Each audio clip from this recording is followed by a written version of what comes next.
ஸ்ரீமதே ராமாஜாய நமஹ. ஸ்ரீமதே கோதாய நமஹ. மார்கழி திங்கள் மதுரைந்து 2 நாள் 15வது திருநாள் எல்லே. இன்று கோதா குணானுபவம். கோதா மாலையும் வனமாலையும் என்பது. எம்பெருமானுக்கு வனமாலி என்று ஒரு திருநாமம் உண்டு. வனமாலி கதி ஷார்ங்கி சங்கி சக்ரி சனந்தகி ஸ்ரீமான் நாராயணோ விஷ்ணுர் வாசுதேவோபிரக்ஷது. அஸ்வினிமான ஸ்லோகம் இருக்குது. வனமாலா அதுக்கு வைஜெயந்தி அப்படின்னு பெயர். புஷ்பத்தினாலே தொடுத்து வைக்கப்பட்ட அழகான ஒரு மாலை. அந்த மாலையை ஸ்ரீவைகுண்டத்தில் எம்பெருமான் சாத்தி கொண்டிருக்கிறானாம். வைஜெயந்தி வனமாலாயை நமஹ. தனியாக மந்திரங்கள்லாம் உண்டு. திவ்யமான ஒரு மாலை, அது அப்ராகிருதமானது அப்படின்னு சொல்லணும்.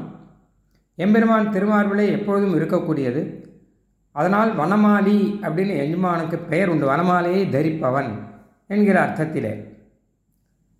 அதே மாதிரி எம்பெருமானுக்கு பெருமை சேர்க்கக்கூடிய அடுத்த மாலா அப்படின்னு சொன்னால் அது ஆண்டாள் சூடி கலைந்த ஒரு புஷ்ப மாலை அப்படின்னு நம்ம வச்சுக்கலாம்.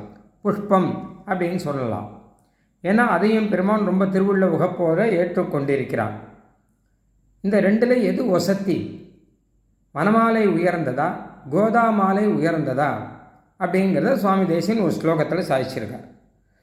ஆமோதவத்யபி சதா ஹிருதயங்கமாபி ராகான்விதாபி லலிதாபி குணோத்தராபி மௌலிஸ்ரஜா தவ முகுந்த கிரீடபாஜா கோதே பவத்யதரிதா கலுவை ஜெயந்தி. வனமாலையில் அப்படி என்ன பெருமை எல்லாம் இருக்கு என்று பார்த்தால் 5 பெருமைகள் இருக்கின்றன. முதலாவது ஆமோதவதி, நல்ல வாசனையோடு இருக்கும் அப்படின்னு அர்த்தம். ஏன்னா ஸ்ரீவைகுண்டத்து மாலை நல்ல வாசனை இருக்கும். 2வது சதா ஹிருதயங்க மாபி, எப்பொழுதும் பகவானுடைய ஹிருதயத்திலே இருக்கும்.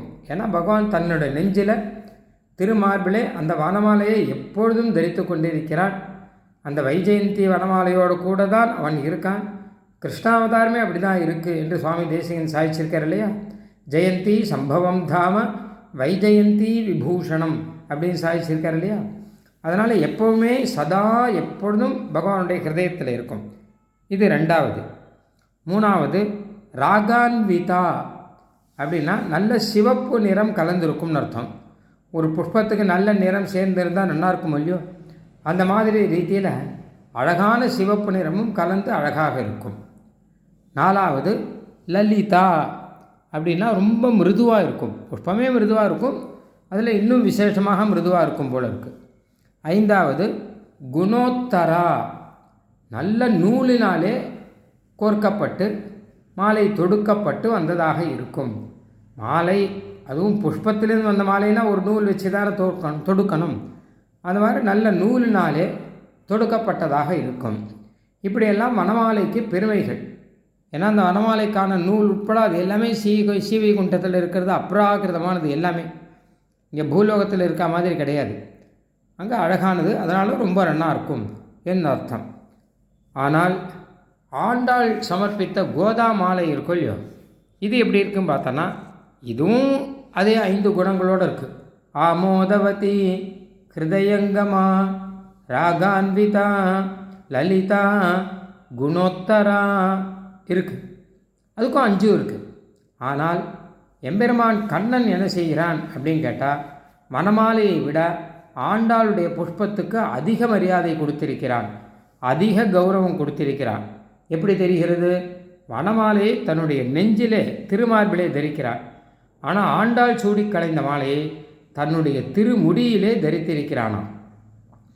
தவ மௌலிஸ்ரஜா தவ முகுந்த கிரீடபாஜா, மேலே பெருமாளுடைய சிரஸுக்கு மேலே கிரீட்டம், அந்த கிரீட்டத்துக்கு மேலே இருக்கும். சில சமயம் பெருமாளுடைய கிரீட்டத்துக்கு மேலே புஷ்பம் சமர்ப்பிப்பார்கள், பார்த்துருக்கலாம் வசந்தோத்சவம் முதலான சமயங்களிலே. அப்போது அந்த மாதிரி ஆண்டாள் சூடி கொடுத்த மாலையை தன் தலைக்கு மேலே கிரீட்டத்துக்கு மேலே வச்சிருக்கான். வனமாலையை நெஞ்சிலே வைத்திருக்கிறான். அதனால் எப்போ அது மேலே இருக்கோ அதை உயர்ந்தது என்றும், இது கீழே வைஜெயந்தி வனமாலா கீழே இருக்கிற அப்படின்னால அதற்கு அடுத்தபடியாகத்தான் எம்பெருமான் கருதி இருக்கிறான் என்று தெரிகிறது. மௌலிஸ்ரஜா தவ முகுந்த கிரீடபாஜா கோதே பவத்யதரிதா கலு வைஜயந்தி. வைஜயந்தியும் கீழே எடுத்து வனமாலை தானே மேலே இருக்குது அப்படின்னு அர்த்தம். ஆனால் எம்பெருமான் அப்படி என்னதான் பார்த்தான்? இந்த ரெண்டுக்கும் 5 குணங்களும் பொருத்தமாக இருக்கே அப்படின்னா இருக்கும். ஆனால் வேற ஒரு அர்த்தத்தில் பார்த்தா ஆண்டாளுடைய மாலை விசேஷம் அப்படின்னு தெரியுது. மறுபடியும் அதே பதங்கள் எடுத்து பார்க்கலாம். இன்னொரு அர்த்தம் இருக்குது. முதல்ல ஆமோதவதி, நல்ல வாசனையாக இருக்குன்னு முதல் அர்த்தம், அது ரெண்டுத்துக்கும் சமானம். இன்னொரு அர்த்தம் ஆமோதம்னா சந்தோஷம்னு அர்த்தம், ஆனந்தம்னு அர்த்தம். ஆண்டாள் சூடி கொடுத்த மாலையில் ஆண்டாளுடைய சந்தோஷம் பிரீத்தி எல்லாம் நிறைய தெரிகிறதாம். ஏன்னா ரொம்ப ஆதரவோடு கூட சந்தோஷத்தோடு கூட சிரித்த முகத்தோடு கூட நாச்சியார் உள்ளம் உவந்து சமர்ப்பிக்கிறார் இல்லையா? அதனால் வனமாலைக்கு அது கிடையாது, அப்ராகிருதமாக இருக்குங்கிறது இருக்கட்டும்.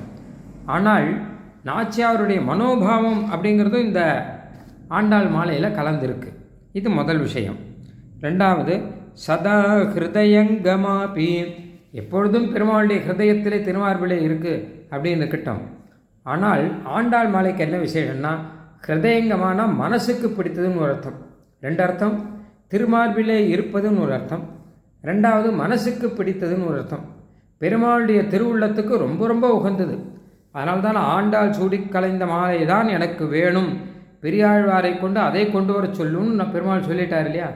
அதனால் அந்த ரீதியில் பெருமாள் திருவுள்ளம் மிக உகந்தது அப்படின்னு ஒரு பெருமை.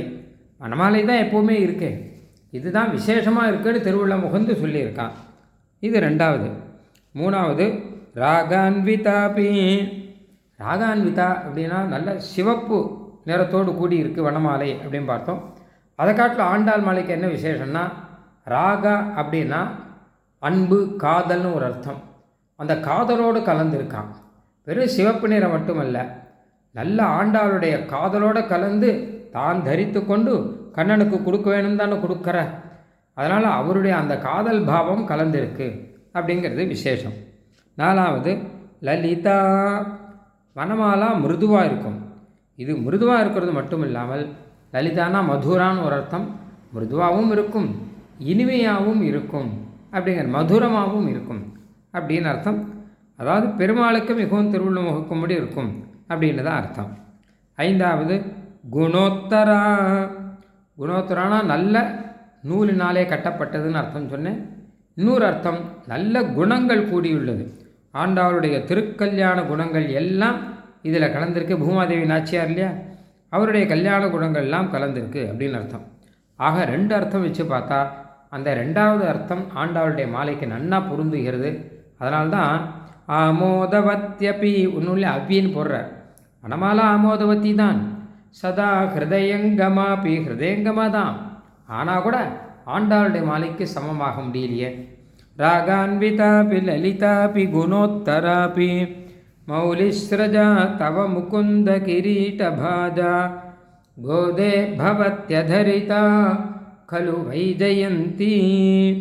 அதனால் கண்ணன் எப்போ தன்னுடைய தலையினாலே கிரீடத்துக்கு மேலே வைத்திருக்கிறானோ அப்போ வனமாலை 2ஆம் பட்சமாக ஆயிடுத்து, ஆண்டாளுடைய மாலை தான் முதல் பட்சம். இந்த ஸ்லோகத்தை வியாக்கியானம் பண்ணிச்சா ரொம்ப அழகாக ஒரு வியாக்கியானம் பண்ணியிருக்கா. இங்கே ஆமோதவத்திபி சதா ஹிருதயங்கமாப்பிலாம் முதல்ல தேசியன்னு சொல்லச்ச யார் 2 பேரை பற்றி சொல்கிறான்னு தெரியாது. மேலோட்டமாக பார்க்கச்ச யாரோ 2 பெண்கள் இருக்கான்னு மட்டும்தான் தெரியும். நல்ல சந்தோஷத்தோட நல்ல வாசனையோட பெண், சதா ஹிருதயங்கமா, ராகான்விதா, லலிதா, குணோத்தரா, இப்படியெல்லாம் யாரோ பெண்கள் இருக்கா போல இருக்குது அப்படின்னு தோணும். அதுக்கப்புறம் பார்த்தா தான் ஒரு பெண்ணுக்கு பெயர் வனமாலான்னு பெயர், இன்னொருக்கு பெண்ணுக்கு பெயர் கோதாமாலா அப்படின்னு பெயர். இந்த 2 பேரும் பகவானுக்கு நாயகியாக இருக்கிறார்கள். அதில் நாயகனான கண்ணன் இந்த கோதாவுடைய மாலாங்கிற பெண்ணை தன் தலைக்கு மேலே வச்சு கொண்டாடுகிறான். இந்த வனமாலாங்கிற பெண்ணை தன் ஹிருதயத்திலே வைத்திருக்கிறான் அப்படின்னு ஒரு உள்ளர்த்தம். அப்போது ஒரு நாயகனானவன் தன் தலைக்கு மேலே எந்த நாயகியை வைத்து கொண்டாடுகிறானோ அவள்தான் சிறந்தவள், அவள்தான் பட்டத்திராணி அப்படின்னு சாஸ்திரமே சொல்லும். அந்த ரீதியிலே கோதாவனுடைய மாலை இருக்கிறது என்பதாக தாற்பயம். ஸ்ரீமதே நிகமாந்த மகாதேசிகாய நமஹ. ஆண்டாள் திருவடிகளே சரணம்.